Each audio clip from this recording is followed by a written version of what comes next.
성경 봉독하겠습니다. 이 시간 은혜 받으신 하나님 말씀은 히브리서 13장 8절 말씀입니다. 히브리서 13장 8절 말씀을 다 같이 봉독하겠습니다. 다 같이 하셨으면 아멘 하시기 바랍니다. 아멘. 크게 읽겠습니다. 시작. 예수 그리스도는 어제나 오늘이나 영원토록 동일하신 이니라. 아멘. 이 시간 강사님을 소개해 드리겠습니다. 새사랑 순복음교회에서 심무하시는 함금천 목사님이십니다. 이제 강사 목사님 나오셔서 예수 그리스도라는 제목으로 은혜의 말씀을 전해주겠습니다. 여기 우리 크게 할렐루야로 강사 목사님 맞이겠습니다. 할렐루야.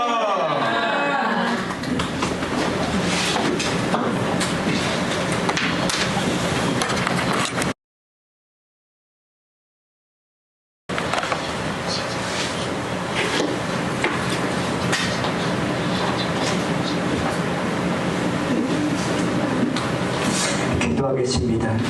무엇을 말할까 염려치 말라. 그새 무슨 말할 것을 주시리니 말하는 너희가 아니라 너희 속에서 말씀하시는 자 곧 너희 아버지의 성령이시라. 부족한 종을 세우시고 하나님의 말씀을 증언하게 하심을 감사를 드립니다. 하나님의 말씀을 증언할 때 성령으로 말하게 하시고 오직 진실만을 말하게 하여 주옵소서. 우리가 하나님의 말씀을 받을 때에 사람의 말로 받지 말게 하시고 오직 살아계신 하나님의 언약의 말씀으로 받아서 내 마음에 신비에 새기게 하여 주옵소서.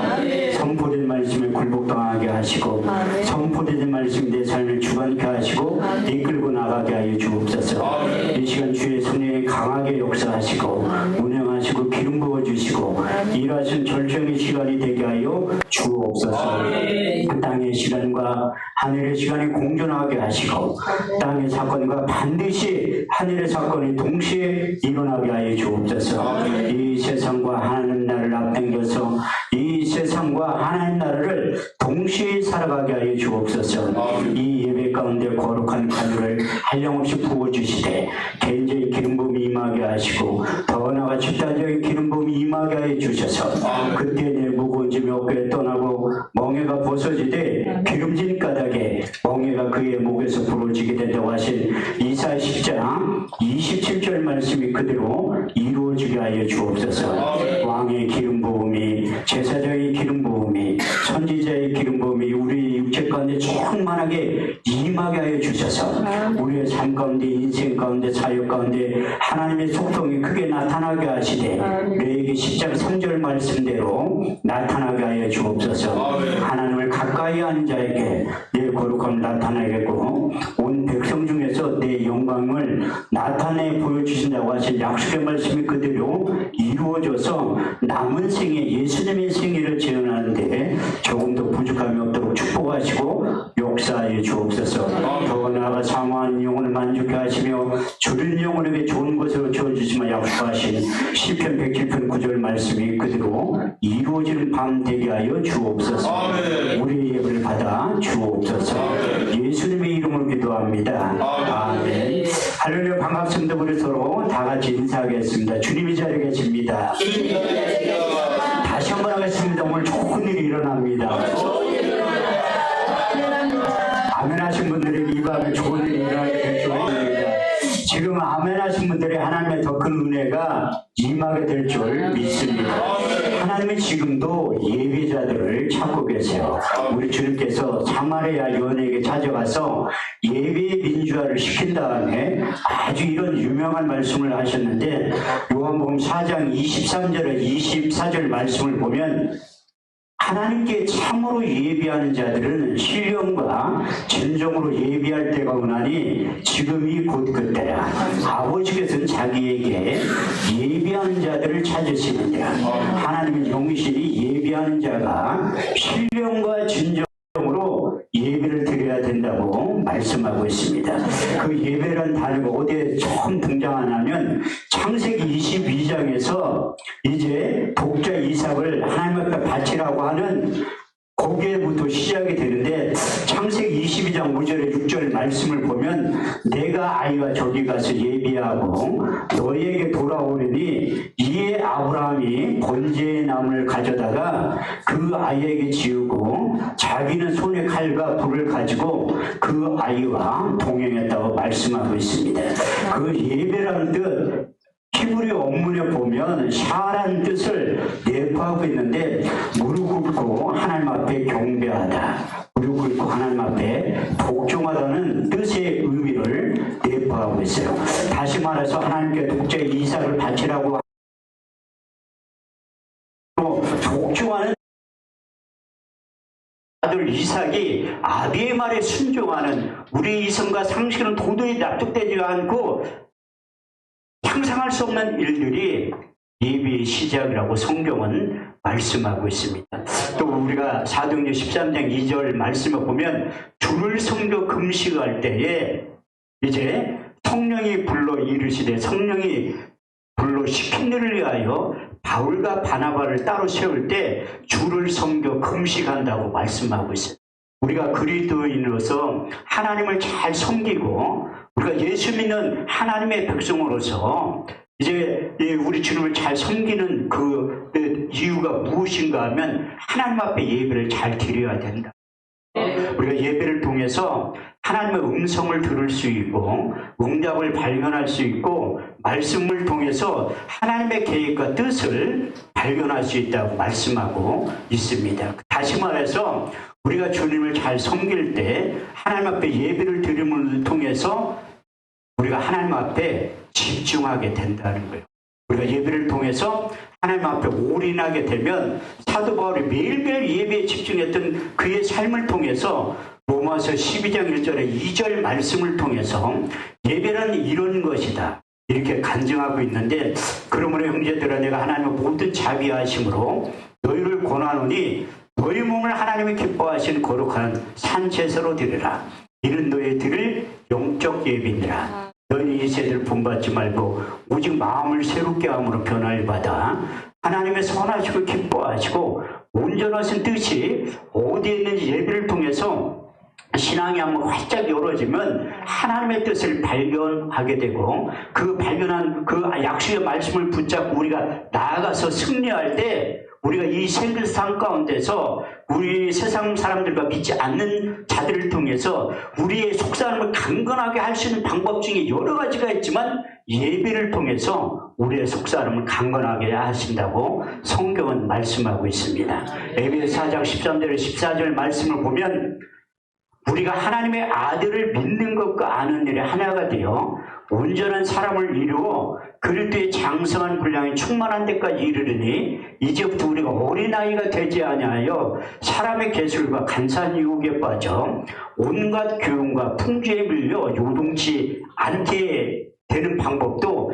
예배를 통해서 어제나 오늘이나 영원토록 동일하신 그 주님을 만나면 여러분들이 변해서 제2의 인생, 제3의 인생을 다시 시작하게 된다고 성경은 말씀하고 있습니다. 우리가 인생을 살아가다 보면 앞에는 홍해가 가로막혀 있고 뒤에는 외급의 군대가 따라오는 우리의 힘과 능력을 도저히 감당하지 못할 때 하나님께서 우리에게 이러한 위로의 말씀을 하고 계세요. 출애굽기 14장 13절에서 14절 말씀을 보면 모세가 백성들에게 고하여 이르기를 너희를 두려워하지 말고 가만히 있어서 오늘날 너희를 위하여 행하시는 구원을 보라. 너희가 오늘 본 애굽 사람들 영원히 보지 아니하리니 여호와께서 너희를 위하여 싸우시리니 너희는 가만히 있을지어다. 할렐루야. 이렇듯이 우리의 힘과 능력으로 도저히 감당이 안 될 때 예배 가운데 우리 주님께 찾아오셔서 우리를 대신해서 싸워주신다고 말씀하고 있어요. 우리 주님께서 우리 인생 가운데 찾아오시면 사도 바울을 통해서 이렇게 간증하고 고백하고 있는 고린도후서 4장 8절에서 9절 말씀과 고린도후서 6장 9절의 10절 말씀이 우리에게 그들이 임하게 된다고 말씀하고 있어요. 우리가 사방으로 우겨쌈을 쌓이지 아니하고 답답한 일을 당하여 낙심하지 아니하고 핍박을 받아도 버림받지 아니하고 거꾸로 됨을 당하여도 망하지 않게 된다고 말씀하셨고 아니고 무명한 자 같으나 유명한 자요. 근심하는 자 같으나 보라 우리가 살고 징계를 받은 자 같으나 우리가 죽임을 당하지 아니하고 근심하는 자 같으나 항상 기뻐하고 가난한 자 같으나 많은 사람들을 부욕케 하고 아무것도 없는 자 같으나 모든 것을 하나님께 소유한 자로 만들어 주실 줄 믿습니다. 제가 여기 오늘 처음 왔는데 처음 와서 기도할 때 하나님께서 이 에스겔 기도원을 사랑하시고 지금까지 쓰셨다는 걸 제가 처음 하게 되더라고요. 저도 전국에 수없이 많은 기도원을 다니면서 이렇게 집회를 인도할 때 하나님께서 그 기도원마다 특징이 있어요. 근데 하나님께서 저에게 이게 꼭 맞는 것도 아니지만 틀린 것도 아니 제 개인적인 주신 세 가지의 말씀을 6의 신비에 새겨주셨는데 역대하 6장 20절 말씀에 보면 주께서 전에 말씀하시기를 내 이름을 거기 두리라 하신 곳 이곳을 향하여 주의 눈이 주야로 보옵시며 종들이 이곳을 향하여 비는 기도를 들어 응답하신다는 거예요. 이사야 56장 7절 말씀에 보면 내가 그를 나의 성산으로 인도하여 기도하는 내 집에서 그들을 기쁘게 할 것이며 그들의 번제와 이생은 나의 단에서 기꺼이 받게 되리니 내 집은 만민이 기도하는 집이라 일컬음을 얻게 될 것이라. 마지막 역대하 7장 15절 16절 말씀을 보면 내가 이 전을 택하고 거룩하게 하여 내 이름을 영영히 거기 있으리라 하였느니라. 내 눈과 마음이 항상 여기에 있겠다고 하시고 제가 원장님 오늘 처음 뵀는데 저도 일반 목회도 하지만 수원과학대학교 옆에서 기도원을 해요. 그런데 기도원 한지 6년 됐는데 우리 원장님 30년 가까이 하셨다고 하더라고요. 제가 깜짝 놀란 거예요. 저는 기도원 6년 했는데도 이렇게 힘든데 근데 이 기도원이 시작하고 나서 매주 저도 집회를 한 거예요. 외부 집회 거의 안 나가고 3년 동안 매주 집회를 했는데 처음 시작할 때 부교육자 2명을 세우고 한 거예요. 그런데 6개월 만에 사표를 내고 다 나가더라고요. 왜냐하면 예배 드리는 게 그만큼 힘들다는 거예요. 여러분들 참 대단하신 게 코로나19가 시작하고 우리가 예배가 이렇게 우리 마음대로 정부의 간섭을 받을지 누가 알았겠어요. 저도 코로나19가 한참 시작이 될 때 그 MBC, KBS, SBS 나왔던 떠들썩하게 했던 모 지역에 저도 그 중심에 있었어요. 그런데 저는 쏙 빼고 다른 분들만 나오더라고요. 그래서 제가 토요일날 거기 가서 예배 자리에 참석한 거예요. 주일날 시청에서 연락이 온 거예요. 거기 갔다 오셨죠? 물어보더라고요. 왜 갔다 왔니? 아니 목사가 왜 갔다 왔냐? 가서 설교가 왔지. 그랬더니 빨리 가서 코로나19 검사를 받으라고 하더라고요. 근데 앞에서 5명이 찬양 인도를 했는데 그분들도 다 코로나 확진자야. 사회본 목사님도 코로나 확진자. 나 갈 때 떡 먹으러 준 사모님도 코로나 확진자였던 거예요. 근데 우리 기도원에 찾아와가지고 난리가 난 거야. 빨리 검사받아. 그래서 제가 그 우리 동네에 있는 그 지역의 유명 인사가 된 거예요. 왜? 하나님이 저를 다루는 방법도 여러 가지더라고요. 제가 성경에 관심을 안 가지니까 정부에서 40만 원 주고 성경 일독을 하게 만든 거예요. 제가 14일 동안 자가격리할 때 성경을 일독하면서 놀라운 하나님의 은혜를 발견한 거예요. 그래서 내가 더욱더 예배에 집중해야 되겠다. 그렇게 생각을 오늘도 제가 깜짝 놀랐는데 저 어린 나이에 찬양을 드리면서 제가 하나님이 우리를 창조하신 목적에 대해서 다시 한번 깨닫게 만드신 거예요. 이사야 43장 21절 말씀을 보면 이 백성은 내가 나를 위하여 지었나니 나의 찬송을 부르게 하셨느니라. 더 나아가 우리가 찬송 부르는 것도 하나님 앞에 찬미의 제사라고 표현하고 있어요. 히브리서 13장 15절 말씀을 보면 그러므로 우리가 예수로 말미암아 항상 찬미의 제사를 하나님께 드리자. 이는 그 이름을 증거하는 입술의 열매가 된다고 말씀하시고 더 나아가 우리가 찬양 한 번만 잘 드려도 하나님 앞에 헌금 1000만 원 한다고 성경은 기록되어 있어요. 시편 60절, 30절, 31절 말씀을 보면 난 저 어린아이가 하나님 앞에 천만을 헌금했다고 확실히 믿는 거예요. 내가 노래로 여호와의 이름을 찬송하며 감사함으로 그 이름을 지극히 광대하시다 하리니 이는 소뿔 굽이 있는 항소를 드림보다 여호와를 더욱 기쁘시게 함이 될 것이라. 지금 소 한 마리에 1,000,000원씩 한다니까 하나님이 소 한 마리 드리는 것보다 하나님을 더 기쁘게 하는 방법 중에 한 가지가 우리가 찬양을 부지런히 부르면 하나님 기뻐하신다는. 그래서 저 아이뿐만 아니라 이번 성에 참석한 원장님이야 에스겔 기도원의 성도 여러분들에게, 아니 저와 같이 온 예수세대문 부흥협의회 그 동역하는 목사님들에게도 하나님께서 이런 복을 주신다고 말씀하셨어요. 예를 한 번만 잘 드려도 어제나 오늘이나 영원토록 동일한 그 주님을 만나면 출애굽기 20장 24절에 약속하고 있잖아요. 내게 도단을 쌓고 그 위에 너희 양과 소로 너희 번제와 화목제를 드려라. 무릇 내 이름을 기념하는 곳에 내가 강림하여 복을 주리라. 할렐루야. 이렇듯이 솔로몬도 1,000개 희생으로 번제를 드렸을 때 하나님께 이런 복이 임했다고 말씀하고 있어요.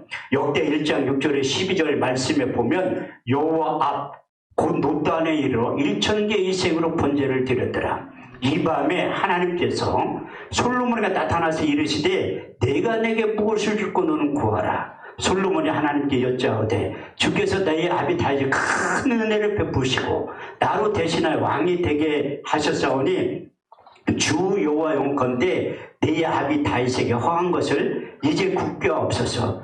여호와여 내게 지혜와 지식을 주사 이 백성 앞에 출입하게 하옵소서. 이렇게 뜻글같이 많은 주의 백성들을 누가 능히 재판하리까.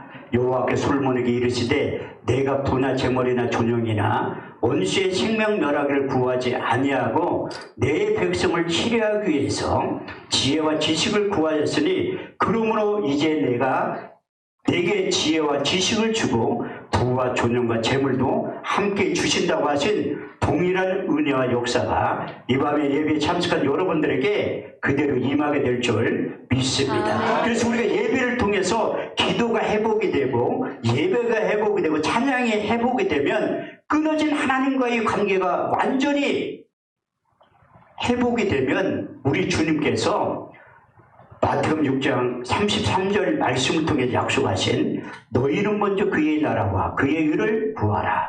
그리하면 너에게 이 모든 것을 더해 주신다고 말씀하고 있습니다. 요한 3서 2절 말씀을 보더라도 사랑하는 자에 대해 영혼이 잘된 같이 내가 범사에 잘되고 강건하기를 내가 간구하니라. 그래서 하나님과의 관계가 회복이 되면 우리 주님께서 마태복음 5장 1절에서 10절 말씀을 통해 약속하신 하늘에 속한 8가지의 복이 임하게 된다고 말씀하고 있어요. 예수께서 산에 올라가 앉으시니 제자들이 나온지라 입을 열어 가라사대 심령이 가난한 자는 복이 있나니 천국이 저희 것이며 애통한 자는 복이 있나니 저희가 위로를 받을 것이며 마음이 온유한 자는 복이 있나니 땅을 기업으로 받을 것이며. 이 에스겔 기도원에는 땅 부자들만 계신가? 하나님 땅을 기업으로 주신다고 해도 아무도 아멘 소리를 안 하죠. 마음이 온유한 자는 복이 있나니 땅을 기업으로 주실 것이며 의에 줄이고 목마른 자는 복이 있나니 저희가 배부를 것이요 긍휼의 여김을 받는 자는 복이 있나니 저희가 긍휼의 여김을 받을 것이며 마음이 청결한 자는 복이 있나니 저희가 하나님을 볼 것이요 합통케한 자는 복이 있나니 저희가 하나님의 아들이라 일컬음을 얻게 될 것이요 의를 위하여 핍박을 받는 자는 복이 있나니 천국이 저희 것입니다. 여러분들이 신령한 분들이라 의를 위하여 핍박을 받는다고 해도 아멘 소리가 나오잖아요. 이 영적인 문제 해결이 되면 이스라엘 백성들의 약속하신 땅에 속한 기름진 복은 저절로 임하게 된다고 말씀하고 있습니다. 신명기 28장 1절에 12절 말씀에 보면 너희는 너희 하나님 여호와의 말씀을 삼가 듣고 오늘날 내게 명하는 그 모든 명령을 지켜 행하면 내 하나님 여호와께서 너를 세계 모든 민족 위에 뛰어나게 하실 것이라. 내가 내 하나님 여호와의 말씀을 순종하면 이 모든 복이 내게 임하면 내게 미치리니 내가 성배에서 복을 받고 들에서도 복을 받을 것이며 내 몸의 소산과 내 토지의 소산과 내 짐승의 새끼와 우양의 새끼가 복을 받을 것이며 내 강주리와 떡번제 그릇이 복을 받을 것이며 내가 들어와도 복을 받고 나가서도 복을 받게 될 것이라. 내 하나님 여호와께서 하늘의 아름다운 보화를 열으사 내 땅에 때를 따라 비를 내리시며 내 손으로 하는 모든 일에 복을 주시리라.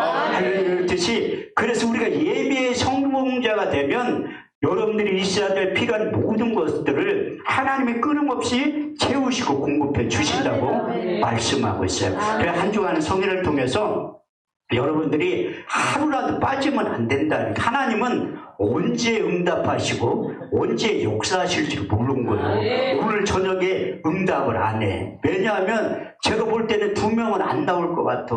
응답 받았는데 목요일날까지 누가 오겠어요. 그래서 내일 오전에 응답하실지, 수요일날 저녁에 응답할지, 목요일날 저녁에 응답할지 아무도 모른다는 거예요. 그래서 우리가 예배자들, 하나님이 찾으시는 예배자들 범주 안에 들어오면 그 주님께서 여러분들의 인생의 모든 문제를 해결해 주신다는 거예요. 그 사도 바울도 우리 주님을 만나서 변해서 새 사람이 되었다고 말씀하고 있어요. 고린도서 5장 17절 말씀에 보면 그런즉 누구든지 그리스도 안에 있으면 새로운 피조물이라 이전 것은 지나갔으니 보라 새 것이 되었다고 말씀하고 있습니다. 아니 내가 이렇게 나이가 먹었는데 무슨 변해서 새 사람이 돼? 그래서 성경은 짝이 있는 거예요. 이사야 34장 16절 말씀을 보면 너희는 여호와의 책을 자세히 읽어보라. 이것이 하나도 빠진 것이 없고 짝이 없는 것이 없으리니 이는 여호와의 입이 이를 명하셨고 그의 신이 이것들을 모으셨다고 말씀하고 있어요. 그래서 연세 드신 분들은 디모데후서 4장 16절 말씀을 바울이 또 기록한 거예요. 우리가 결코 낙심하지 아니하노니 우리의 겉사람 낡아지나 우리의 속사람은 날로 새로워진다고 말씀하고 있어요. 그래서 사도 바울이 담메색 도상에서 우리 주님을 만나고 그가 셋째 하늘에 갔다 왔다고 간증하고 있어요. 고린도후서 12장 1절에 4절 말씀에 보면 무익하나 부득불 내가 자랑하노니 주의 안상과 계시를 말하노라.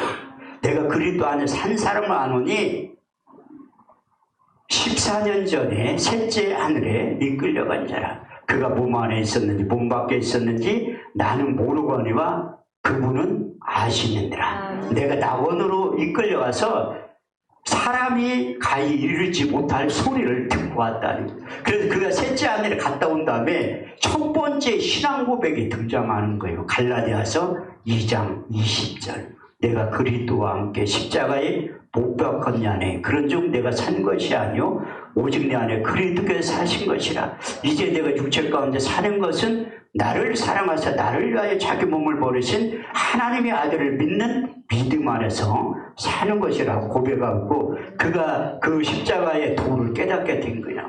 고린도서 1장 18절 말씀에 보면 십자가의 도가 멸망하는 것은 미련한 것이요 구원으로는 우리에게는 하나님의 능력이 된다고 고백한 다음에 그가 사역을 하면 할수록 두 번째 신앙 고백이 나오는데 로마서 14장 8절 말씀에 보면 우리가 살아도 주를 위하여 살고 죽어도 주를 위하여 죽나니 우리가 사나 죽으나 주의 것이라고 말씀하고 있고 그가 사역 마지막 부분에 가서 마지막 세 번째 신앙 고백을 하는데 이스라엘 그 에베소 교인들과 작별 인사를 하면서 아주 이 유명한 고별 인사를 하게 돼요. 사도행 20장 22절 24절 말씀에 보면 내가 심령에 매어 예루살렘에 올라가는데 거기서 무슨 일을 만날는지 나는 알지 못하느라. 성령이 밝히 말씀하시기를 결박과 환난이 나를 기다린다 하시나 주 예수께 받은 사명 하나님의 은혜의 복음을 증거하는 일을 마치려 하면은 나의 생명을 귀한 것으로 조금도 여기지 아니하느라. 그래서 주님의 마음을 갖고 우리 주님께 예루살렘에 올라가서 대제사장들과 서기관들과 많은 사람들이 고난을 당하고 죽임을 당하고 사흘 만에 부활하실 그 일을 바울도 따라가게 되었다는 거예요. 그래서 그가 셋째 하늘에 갔다 온 다음에 그의 가치관이 완전히 바뀐 거예요. 그 바울의 출생의 비밀에 대해서 요즘 말로 표현하면 금수저를 물고 태어난 사람이에요. 빌립보 3장 5절에서 6절 말씀을 보면 내가 난 지 8일 만에 할례를 받고 이스라엘 족속의 베냐민 지파요 히브리인 중에 히브리인이요 율법으로는 바리새인이요 열심으로는 교회를 핍박하고 율법의 의로는 흠이 없는 자라고 고백한 다음에 우리 주님을 만난 다음에 그가 이렇게 변해서 새 사람 되었다고 말씀하고 있습니다. 이어서 빌립보서 3장 7절에서 9절 말씀을 보면 그러나 내게 무엇이든지 내게 유익하던 것을 그리스도 예수를 위하여 해로 여길 뿐더러 해로 여기면 내 주 예수 그리스도를 아는 지식이 가장 고상함을 인하니라. 내가 그를 인하여 모든 것을 잃어버리고 배설물을 여기면 내가 그리스도를 얻고 그 안에서 나를 발견하였기 때문에 그가 또 다른 제2의 인생을 우리 주님과 더불어 살기 시작했다고 고백하면서 로마서 1장 1절 4절 말씀을 통해서 예수님과 나의 관계의 정체성에 대해서 정확히 아는 거예요. 그 전에 자기가 우리 주님께서 보내신 성령을 통해서 지혜와 계시의 영이 임해서 소명과 사명을 발견하게 되었다고 그런 고백하고 있어요. 에베소 1장 17절 18절 말씀을 보면 우리 주 예수 그리스도의 하나님 영광의 아버지께서 지혜와 계시의 정신을 주사 하나님을 알게 하시고 저의 마음의 눈을 밝히사 부르심의 소망이 무엇인지 정확히 꿰뚫어 볼 수 있는 신앙의 안목이 활짝 열어졌다고 말씀하고 있어요. 그래서 그 예수님을 만나고 난 다음에 예수님의 탄생의 비밀부터 그의 사역에 대해서 이렇게 고백하고 있어요. 로마서 1장 1절 4절 말씀을 보면 예수 그리스도의 종 바울은 사도로 부르심을 받아 하나님의 복음을 위하여 택정함을 입었나니 이 복음은 하나님이 선지자들로 말미암아 그의 아들에 관하여 성경에 미리 약속하신 것이라. 이 아들로 말하면 육신은 다윗의 혈통으로 나셨고 성결의 영으로는 죽은 자 가운데 부활하여 하나님의 아들로 인정되신 바 되셨으니 곧 우리 주 예수 그리스도라고 말씀하고 있어요. 사도 바울은 누구보다도 구약 성경에 등통했던 사람이라고 말씀하고 있습니다. 모세의 일과 선지자의 일과 시편에 등통했기 때문에 이사야 선지자의 입술을 통해서 세 번에 걸쳐서 말씀이 육신에 오신 예수 그리스도에 대해서 문자적으로는 알고 있었지만 그 감춰진 비밀에 대해서는 전혀 모르고 있었다는 거예요. 그래서 이 구약의 선지자를 통해서 말씀이 육신에 오신 예수님에 대해서 300번이 넘게 구약 성경을 통해서 예언하고 있어요. 그 대표적인 인물이 이사야 선지자의 입술을 통해서 3번에 걸쳐서 예언하고 있어요. 첫 번째 예언의 말씀이 이사야 7장 14절 말씀을 보면 주께서 친히 칭주로 너에게 주실 것이라. 보라 처녀가 잉타하여 아들을 낳을 것이요 그 이름을 임마누엘이라 하셨으니 이를 번역한 즉 하나님이 우리와 함께 하심이라. 두 번째 예수의 오심과 존재에 대해서 이사 9장 6절 말씀은 한 아이가 우리에게서 낳고 한 아들을 우리에게 주신 바 되었는데 그 어깨는 정사를 메었고 그 이름은 기묘자라 모사라 전능하신 하나님이라. 영존하신 아버지라 평강의 왕이라 할 것이니라. 마지막 세 번째 그 예수가 인류의 대속물로 나타나서 십자가의 죽으심과 그 과정과 이유에 대해서 이사야 53장 1절에 6절은 이렇게 말씀하고 있습니다. 우리의 전한 것을 누가 믿었느냐 여호와의 팔이 네게 나타났뇨 그는 주 앞에서 자라나기를 연한 심 같고 마른 땅에 나온 줄기 같아서 곤 모양도 없고 풍채도 없은즉 우리의 보기에 흠모할 만한 아름다운 것이 없도다. 그는 멸시를 받아서 사람에게 실어버린 바 되었으며 간구를 많이 겪었으며 죄를 아는 자라. 마치 얼굴을 가리고 사람을 바라보지 않음을 받는 자 같아서 멸시를 당하였고 우리도 그를 귀히 여기지 아니하였도다. 그는 실로 우리의 질고를 지고 우리의 슬픔을 당하였거늘 우리는 생각하기를 그는 징벌을 받아서 하나님께 맞으며 고난을 당한다 하였노라. 그가 찔림은 우리의 허물을 인하며 그가 상함은 우리의 죄악을 인함이라. 그가 징계를 받음으로 우리가 평을 누리고 그가 채찍에 맞음으로 우리가 나음을 입었도다. 우리는 다 양 같아서 그릇 행하여 각기 제 길로 갔거늘 여호와께서 우리 무리의 죄악을 그에게 담당시키셨도다. 할렐루야. 이렇듯이 이사야 선지자의 입술을 통해서 예언했던 하나님의 말씀은 하나님의 때 하나님의 방법으로 반드시 나타난다고 말씀하고 있어요. 시편 89편 34절 말씀을 보면 내 언약을 파하지 아니하고 내 입술에 낸 것도 변치 아니하리라. 여러분들 잘 알고 있는 민수기 23장 19절 말씀을 보면 여호와는 인생이 아니시니 거짓말을 하지 아니하시고 인자가 아니신 후회가 없으시도다. 어째 말씀하신 바를 행치 아니하시고 하신 말씀을 실행치 아니하시랴. 그래서 이사야 선지자의 입술을 통해서 예언했던 하나님의 언약의 말씀이 700년이 지나서 나타나기 시작하는데 마태복음 1장 18절에 23절 말씀을 통해서 자세히 이렇게 기록하고 있습니다. 예수 그리스도의 나심은 이러하니라. 그 모친 마리아가 요셉과 정혼하고 동거하기 전에 성령으로 있게 된 거 나타났더니 그 남편 요셉은 의로운 사람이라. 저를 드러내지 않고 가만히 끊고자 생각할 때에 주의 사자가 현몽하여 가로되 다윗의 자손 요셉아 내 아내 데려오기를 무수하 말라. 그의 잉태된 것은 성령으로 된 것이라. 아들을 낳으니 그 이름을 예수라 하라. 이는 자기 백성을 저의 죄에서 구원할 자심이라. 이 모든 일에 된 것은 선지자로 하신 말씀을 오늘과 같이 이루려 하심이니라. 볼지어다 처녀가 잉타하여 아들을 낳을 것이요 그 이름을 임마누엘이라 하리라 하셨으니 이를 번역한즉 하나님이 우리와 함께 하셨습니다. 예수 자기 백성은 저희 죄에서 구원할 그분이 말씀이 육신되어 오시고 그 이름을 믿기만 하면 영접하기만 하면 하나님의 자녀가 된 권세를 우리에게 주셨다고 말씀하고 있습니다. 요한복음 1장 12절 13절 말씀을 보면 영접하는 자 곧 그 이름을 믿는 자들에게는 하나님의 자녀가 되는 권세를 주셨으니 이는 혈통으로 육정은 사람의 뜻으로 난 것이요 하나님께로부터 다시 태어난 자들이라고 말씀하고 있고 사도행전 4장 12절 말씀을 보면 다른 이서는 구원을 얻을 수 없나니 천하 인간에게 구원을 얻을 만한 이름을 우리에게 주신 일이 없다고 말씀하고 있습니다. 사도 바울은 예수 그리스도의 이름의 비밀에 대해서 골로새서 2장 2절 3절 말씀을 통해서 하나님의 비밀인 예수 그리스도 그 안에는 지혜와 지식과 총명과 모든 감추어진 부하가 담겨져 있다고 말씀하고 있어요. 그런데 우리가 그 예수를 주로 시인하는 게 쉬운 것 같지만 어렵다고 말씀하고 있어요. 여기 계신 여러분들도 우리 주님을 제자들이 신앙 고백했던 것처럼 다 고백을 하셨잖아요.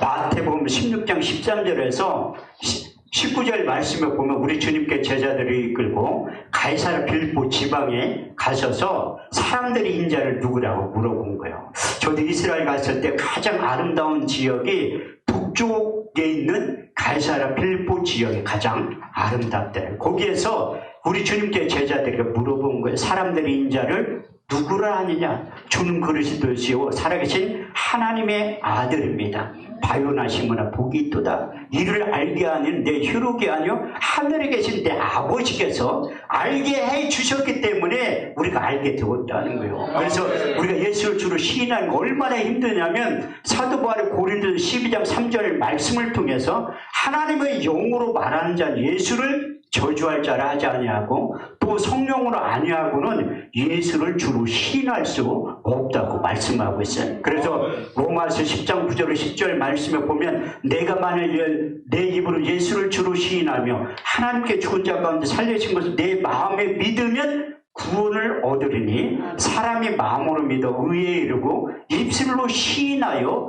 구원에 이르게 된다고 말씀하고 있어요. 저도 처음에 교회 가게 된 것이 고린도전서 1장 21절 말씀에 보면 전대에 미련한 것으로 믿는 자들을 구원케 하시는 하나님이 기뻐하신다. 제 고등학교 2학년 대전이 고향이거든요. 1년 선배가 오더니 휴일날인데 점심때 찾아온 거야. 야, 너 오늘 저녁에 나하고 어디를 가야 되는데 안 가면 꼭 때릴 것처럼 얘기들을 하더라고요. 두드러 팰 것처럼. 하나님이 전도하는 방법이 여러 가지라는 거예요. 그래서 전도에 밀어나는 거예요. 그게 어디 가냐니까 일단 따라오면 안다는 거예요. 그래서 제가 처음으로 수요일날 교회에 간 거예요. 어디 가는지도 모르고 끌려갔는데 제가 교회에 처음으로 내 방문을 한 거라는. 그런데 참 놀라운 게 뭐냐면 그 목요일날 새벽부터 하나님의 이끌림을 받아 새벽 예배에 참석한 거예요. 참 신기한 게 우리 집하고 학교하고 중간이 교회가 있어. 그래서 새벽 예배 갔다 와서 집에 왔다 밥 먹고 학교 가기 전에 교회 들렸다가 버스 타고 학교 갔다 오다가 또 들려. 목사는 게 복이라니까요. 우리가 7남매인데 고모하고 삼촌들하고 하니까 몇 명이 살고 있어요. 방 3칸에. 집에 가면 시켜. 엄마가 심부름 시키지, 삼촌이 시키지, 형들이. 그러니까 가난하니까 있을 곳이 없으니까 교회 가는 거예요. 그때나 지금이나 교회에 할머니들밖에 없어. 고등학교 2학년 오니까 얼마나 기뻐하시겠습니까? 근데 그때 이 고등학교 3학년 때 부흥회란, 옛날에는 부흥회를 주일날 저녁 때부터 토요일날까지 했다니까요. 근데 그 강사 목사님 이름도 잊어먹지도 않아. 미국에서 오신 김원성 목사님인데 나를 딱 부르더니 나 학교 가니까 낮에는 예배 참석 못하지만 새벽하고 저녁 때는 꼭 예배를 참석하라는 거야. 근데 단 조건이 있대. 헌금을 꼭 하라는 거야. 내가 그때 생각으로 야, 미국에서 오신 목사님은 틀리구나. 학생이 무슨 돈이 있다고 나한테 삥을 뜯으려고 할까. 그렇게 생각. 근데 그 말씀을 듣고 내가 학교까지 걸어가면 1시간 넘게 걸려요. 걸어갔다 왔다니까. 그래가지고 매일매일 헌금을 한 거예요. 토요일날 새벽녘에 끝나가 날 나오래. 그러면서 그 목사님이 기도를 해주면서 나 앞으로 목사가 될 것이고 훌륭한 부흥사가 될 것이다. 그렇게 난 하나도 안 믿었어요. 담임 목사님하고 짜고 나 서울로 학교 갈게 붙잡아 두려고 저 강사까지 동원해서 나를 주저앉히려고 하는 거예요. 근데 고린도서 10장 4절에서 5절 말씀을 보면 내 생각을 사로잡아 그리스도께 복종케 한 거예요. 그래서 제가 신학교를 간 거라니까요. 근데 우리가 예수님 때문에 하나님의 자녀가 됐잖아요. 그런데 그 중에서 주님의 제자로 저를 뽑은 거예요. 마가복음 3장 13절 말씀에 보면 자기의 원하는 자를 우리 주님께 부르신 거예요. 이사야 43장 1절 말씀에 보면 내가 너를 지명하여 불렀나니 너는 내 것이라. 그래서 제가 이제 신학교 졸업하고 목회를 하면 저도 30년 넘게 목회했다는 거예요. 86년도에 신학교 갔으니까 우리 때는 학교 졸업하면 이게 목사 안수를 줬다니까요. 1년 안에 대학원 안 가도. 그런데 세상이 좋아서 나가기 시작. 그 예배 자리에 빠지니까 사단의 전략은 새벽 예배 참석 못하게 한 거예요. 수요일날 예배에 빠져, 금요일날 예배에 빠져, 주일날 저녁 때 빠져, 주일날 난가? 신학교 다닐 때 우리는 매일 전화했어요. 나는 그 기도 좀 한다는 사람들은 삼각산에 가서 하잖아요. 우리도 일주일에 한 번씩 가. 나는 기도하러 간 게 아니라 끌려간 거예요. 박차 타고 가서 집에 오고 싶어도 도망가고 싶어도 못 가. 차가 있어야지가 지금처럼 수용차 있으면 집에 가지. 물론 출석 체크만 하고 도망가는데 새벽까지 죽으나 사나 있어야 된다니. 새벽 예배 끝날 때까지. 그렇게 저를 이렇게 목사 안수 금방 받게 하면 얼마나 좋겠어요. 하나님이 훈련이 필요한 거야. 근데 내가 나만 주일 성수 안 하면 괜찮은데 핍박을 해. 우리 집사람은 딸의 교회 가는 거 못 가게 한다니까요. 그래서 몇 년을 믿음에서 떠나 있었어요. 그러니까 때가 되니까 하나님 나를 부른 거야. 불러가지고 저는 훌륭한 목사가 아니라니까요. 저는 아침 저녁으로 하나님 음성을 들었다는 분들 보면 너무 무서워. 맨날 보고 듣는데 과연 그럴 수 있을까? 나는 신령한 목사가 아니라 나 여태까지 하나님의 음성을 몇 번 못 들어. 처음으로 하나님의 음성을 들은 거야. 너 목회할래? 내 딸 데려갈까? 그 음성을 똑바로 들었던 집에 가니까 집사람이 여보 이제 회개할 때가 됐다니. 아니 뭔 회개야? 그랬더니 당신 목회 안 하면 하늘이 데려간대. 그 시기 언제 들었냐니까 내가 들었던 음성과 똑같은 거예요. 그래가지고 제가 한월산 기도원에 간 거요. 회개하려고. 근데 내가 왜 목회를 시작하는데 내가 끊지 못할 세상 가운데 끊지 못할 게 하나가 있었어요. 이게 목회를 하니까 안 하니까 이제 손 패는 것만 다 망하게 해. 나만 망하면 괜찮은데 내 주변 사람도 망하게 한다니까. 그래 너무 괴로워가지고 술을 한 달에 32일씩 먹은 거야. 술도 3박자가 맞아야지 먹는 거예요. 첫 번째 돈이 있어야 돼. 두 번째 건강이 있어야 되고 세 번째 시간이 있어야지 먹는다니까. 정상적으로 직장생활 하는 사람 술 못 먹잖아. 우리 같은 사람 하루도 안 빼놓고 먹는 거예요. 왜 30일인데 32일 먹냐? 새벽까지 먹어. 해 뜰 때까지. 그런데 그렇게 술을 많이 먹었는데 내 의지대로는 술을 못 껐잖아요. 그래가지고 우리 집사람이 빨리 기도원 가래. 옛날 신학교 다닐 때 여기 기도원 와서 다른 기도원 이렇게 한번 싫어하는데 멀리 떨어져 있으니까 제가 얘기하는 거예요. 거기를 갔는데 못 들어가. 안 보이는 거야. 지금도 그 기도원 이렇게 들어가려고 하면 잘 안 보여, 입구가. 세 바퀴를 돌았는데도 안 보이는 거야. 아, 회개할 때가 안 됐다. 그때 내가 음주단속 했으면 걸렸다니까요. 입에서 술 냄새가 풀풀풀 나면서 간 거야. 우리 집사람은 안 갈 거 많이 아니까 어떻게 빨리 출발해서 가라고 하더라고요. 그럼 네 바퀴째 돌 때 입구가 보인 거예요. 그리고 기도원 딱 가니까 그때는 사람들 무지하게 많았거든. 20년 전이라. 여름 8월 달이니까. 내가 그래도 그때 목사처럼 보였는 게 그래서 이게 사람 많은데도 방을 하나 주더라. 같이 누구랑 같이 쓰라고 하면서. 그래서 내가 그때 이게 밥을 안 먹었잖아요. 아침도 안 먹고. 그래 청평 시내에 가서 밥을 먹고 오후 예배부터 참석을 해야 되겠다 생각했는데 밥을 먹고 들어온 거야. 그래 안내하는 집사님이 목사님이냐고 물어보더라. 아니라고 하니까 전도사님이냐 아니라고. 장로님이냐 아니라고. 여기 왜 왔니? 아니 기도원이 왜 와? 기도하러 온 거지. 근데 오후 예배에 참석을 안 한 거예요. 몇 년을 예배에 참석했는데 기도원 갔다고 아주 술이 들깬 상태에서 예배에 참석을 안 하지. 그런데 이제 술꾼들의 특징이 뭐냐면 비가 온다든지 해가 뉘엿뉘엿. 지금 여기 웃는 분 한 분 계시는데 저하고 전과가 있는 분이야. 근데 저녁 예배에도 찬송 소리는 나는데 참석을 안 한 거예요. 왜 그랬을까? 그만큼 예배에서 벗어나면 회복하기가 힘들다는 거야. 그런데 저녁 예배도 참석을 안 했어요. 근데 이래서는 안 될 것 같아서 그 뒤에 기도통에 딱 들어간 순간 꼬꾸라진 거예요. 사도행전 9장, 사도행전 22장, 사도행전 26장 말씀에 보면 바울이 우리 주님을 만난 다메섹 사건에 대해서 기록되어 있어요. 저도 그런 일들이 일어나기 시작한 거예요. 내 눈에서 사람의 눈에 눈물이 그렇게 많이 흘리는 거 처음 알았다니까요. 그때 육의 신비에 먼저 5가지의 말씀을 새기고 더 나아가 또 5가지의 말씀을 새긴 게 있어요.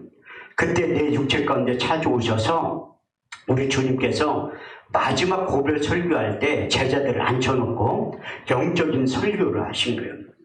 내가 이제 떠나가는데 그분이 오실 것이다. 그분이 누구냐면 보혜사 진리의 성령이 오신다는 거예요. 그 보혜사라는 게 헬라어 원문에 보면 파라클레토스, 그분이 오셔서 변호인, 이로자, 섬기는 역할을 하게 된다는. 그래서 우리 주님께서 마지막 제자들을 앉혀놓고 고별 설교를 4번에 걸쳐 하기 시작한 거예요. 첫 번째 설교의 말씀이 요한복음 14장 16절에 18절. 내가 아버지께 구하겠으니 그가 또 다른 보혜사를 너에게 주사 영원토록 너희와 함께 있게 하시리니 저는 진리의 영이라. 이 세상은 능히 저를 받지 못하나니 이는 저를 보지도 못하고 알지도 못함이라. 그러는 너희는 저를 아나니 저는 너와 함께 구하시며 또 너희 속에 계시겠습니다. 내가 너희를 고아와 같이 버려두지 아니하고 내가 너희에게 올 것이다. 두 번째 요한복음 14장 26절. 보혜사 곧 아버지께로부터 너에게 보내실 성령, 그가 너에게 모든 것을 가르치시고 내가 말한 모든 것을 생각나게 하실 것이라. 많은 분들이 제가 집회를 끝나면 목사님들이 목사님 보면 IQ가 상당히 좋네. 성경을 그렇게 어떻게 그렇게 줄줄줄 할 수 있냐고. 그래서 하도 얘기해가지고 IQ 검사를 한번 해본 적이 있다니까요. 그런데 내가 검사를 했는데 200 나왔어. 머리 상당히 좋죠. 이게 나 혼자 검사받아 그런 게 아니라 우리 딸하고 합쳐가지고 200이라니. 우리 장모님보다 내가 IQ는 훨씬 낫다니까. 내일 저녁에 오시면 내가 어떻게 이렇게 말씀을 많이 암송하는 그걸 가르쳐 드리려고 해요. 왜? 내일 저녁에 빠질 분 2명이 있어서 내가 예고편으로 말씀드리는 거라니까요. 세 번째, 요한복음 15장 26절. 아버지께로부터 너에게 보낼 보혜사. 아버지께로 나오시는 진리의 성령이 오실 때 그가 나를 증거하시고, 그분이 오셔야지만 나에 대해서 가르쳐주고 내가 한 말을 생각나게 하신다. 그래도 깨닫지 못하니까 마지막 4번째 설교를 하신 거예요. 요한복음 16장 7절에서 9절. 내가 실상을 말하느니 떠나가는 것이 너에게 유익이라. 가면 내가 보혜사를 너에게 보내리니 그가 와서 죄에 대하여 의에 대하여 심판에 대하여 이 세상을 책망하시리라. 죄에 대하여 너희가 나를 믿지 아니하며 심판에 대하여 내가 이 세상 임금이 심판을 받았느니라. 4번에 걸쳐서 고별 설교를 깨닫지 못하니까 자상한 우리 주님께서 마지막으로 요한복음 16장 13절 말씀을 통해 결론을 내려주신 거예요. 그 안에 진리의 성령이 오시면 그가 너희를 모든 진리 가운데로 인도하시리니 그가 스스로 말하지 않고 오직 듣는 것을 말하시며 장래일을 너희에게 가르쳐 주신다는 거예요. 그래서 그분이 오시면 우리 육체 가운데 들어와서 많은 일들을 하시지만 새로운 마음과 새 영을 부어주신다는 거예요. 에스겔 36장 26절에서 27절 말씀을 보면 내가 너희 속에 새 영을 주고 새 마음을 주어 너희 몸에서 굳은 마음을 자하여 버리고 부드러운 마음을 줄 것이며 너희 속에 새 신을 주어 너희가 내 율례와 규례와 법도를 지켜 행할 수 있는 힘도 주신다는 거예요. 그리고 우리 육체 가운데 새로운 마음과 새 영이 들어와야지만 우리가 새 일을 하게 된다는 거예요. 이사야 43장 18절 19절 말씀을 보면 너희는 이전 일을 기억하지 말라. 내적 일을 생각하지 말라. 보라 내가 새 일을 행하리니 이제 나타날 것이라. 너희가 정령이 그것을 알지 못하겠느냐. 내가 광야의 길을 사막에 강을 내신다니. 아유 목사님 내가 이렇게 나이 먹고 병들고 늙었는데 무슨 새 걱정할 게 하나도 없다니까요. 하나님은 새 일을 할 수 있도록 독수리의 날개치듯 새 힘을 공급해 주신다는 거예요. 이사야 40장 29절 31절 말씀을 보면 피곤한 자에게 능력을 주시며 무능한 자에게 힘을 더하시나니 소년이라도 피곤하며 넘어지면 장정이라도 넘어지면 자빠지되 오직 여호와를 앙망하는 새 힘을 얻으리니 독수리 날개치며 올라가면 같을 것이요 다른 박질하려 곤비치 아니하겠고 걸어가도 피곤치 아니하리라. 이번 성을 통해서 예배에 참석한 여러분들이 하나님께서 독수리 날개처럼 새 힘을 공급해 주셔서 우리가 새 일을 반드시 하게 될 줄 믿습니다.